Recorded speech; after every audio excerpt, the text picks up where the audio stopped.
Today's story is Goldilocks and the Three Bears.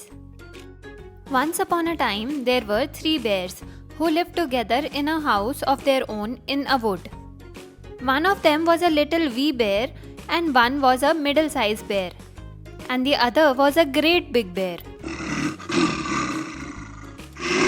They had each a bowl for their porridge, a little bowl for the little wee bear, and a middle-sized bowl for a middle-sized bear, and a great bowl for the great big bear. And they had each a chair to sit in, a little chair for the little wee bear, and a middle-sized chair for the middle-sized bear, and a great chair for the great big bear. And they had each a bed to sleep in, a little bed for the little wee bear, and a middle-sized bed for the middle-sized bear, and great bed for great big bear.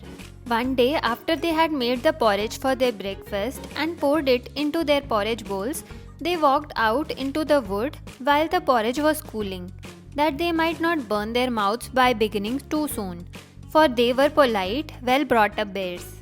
And while they were away, a little girl called Goldilocks, who lived at the other side of the wood and had been sent on an errand by her mother, passed by the house and looked in at the window. And then she peeped in at the keyhole, for she was not at all a well-brought-up little girl. Then, seeing nobody in the house, she lifted the latch. The door was not fastened, because the bears were good bears who did nobody any harm, and never suspected that anyone would harm them. So Goldilocks opened the door and went in. And well pleased was she when she saw the porridge on the table. If she had been a well-brought-up little girl, she would have waited till the bears come home, and then perhaps they would have asked her to breakfast, for they were good bears, a little rough or so, as the manner of bear is, but for all that very good-natured and hospitable. But she was an impudent, rude little girl, and so she set about helping herself. First she tasted the porridge of great big bear, and that was too hot for her. Next, she tasted the porridge of the middle-sized bear, but that was too cold for her. And then she went to the porridge of the little wee bear, and she tasted it, and that was neither too hot nor too cold, but just right, and she liked it so well that she ate it all up, every bit. Then Goldilocks, who was tired, for she had been chasing butterflies instead of running on her errands, sat down in the chair of the great big bear, but that was too hard for her. And then she sat down in the chair of middle-sized bear, and that was too soft for her. But when she sat down in the chair of little wee bear, that was neither too hard nor too soft, but just right. So she seated herself in it, and there she sat till the bottom of the chair came out, and down she came, plump upon the ground, and that made her very cross, for she was a bad-tempered little girl. Now, being determined to rest, Goldilocks went upstairs into the bedchamber in which the three bears slept. And first, she lay down upon the bed of the great big bear, but that was too high at the head of her. And next she lay down upon the bed of the middle-sized bear, that was too high for the foot of her. And then she lay down upon the bed of little wee bear, and that was neither too high at the head nor at the foot, but just right. So she covered herself up comfortably and lay there till she fell asleep. By the time the three bears thought their porridge would be cool enough for them to eat it properly, so they came home to breakfast. Now careless Goldilocks had left the spoon of the great big bear standing in his porridge. "Somebody has been at my porridge," said the great big bear in his great rough gruff voice. Then the middle-sized bear looked at his porridge and saw the spoon was standing in it too. "Somebody has been at my porridge," said the middle-sized bear in his middle-sized voice. Then the little wee bear looked at his, and there was a spoon in the porridge bowl, but the porridge was all gone. "Somebody has been at my porridge and has eaten it all up," said the little wee bear in his little wee voice. Upon this, the three bears, seeing that someone had entered their house and eaten up the little wee bear's breakfast, began to look about them.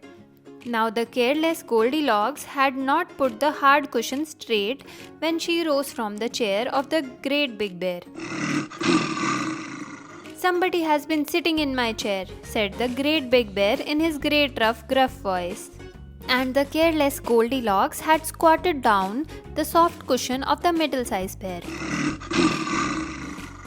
"Somebody has been sitting in my chair," said the middle-sized bear in his middle-sized voice. "Somebody has been sitting in my chair and has sat the bottom through," said the little wee bear in his little wee voice. Then the three bears thought they better make further search in case it was a burglar, so they went upstairs into their bedchamber. Now Goldilocks had pulled the pillow of the great big bear out of its place. "Somebody has been lying in my bed," said the great big bear in his great rough gruff voice. And Goldilocks had pulled the bolster of the middle-sized bear out of its place. "Somebody has been lying in my bed," said the middle-sized bear in his middle-sized voice. But when the little wee bear came to look at his bed, there was the bolster in its place, and the pillow was in its place upon the bolster. And upon the pillow there was Goldilocks' yellow head, which was not in its place, for she had no business there. "Somebody has been lying in my bed, and here she is still," said the little wee bear in his little wee voice. Now Goldilocks had heard in her sleep the great rough gruff voice of the great big bear, but she was so fast asleep that it was no more to her than the roaring of wind or the rumbling of thunder. And she had heard the middle-sized voice of the middle-sized bear, but it was only as if she had heard someone speaking in a dream. But when she heard the little wee voice of the little wee bear, it was so sharp and so shrill that it awakened her at once.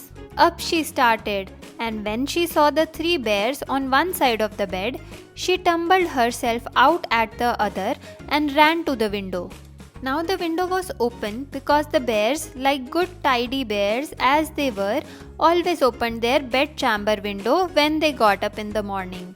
So naughty frightened little Goldilocks jumped, and whether she broke her neck in the fall, or ran into the wood and was lost there, or found her way out of the wood and got whipped for being a bad girl and playing truant, no one can say. But the three bears never saw anything more of her. That's the end. You have been listening to Goldilocks and the Three Bears. If you have enjoyed this audiobook, then please subscribe to our channel. Thank you for being a word teller listener. We will be back with another audiobook shortly. Till then, happy listening.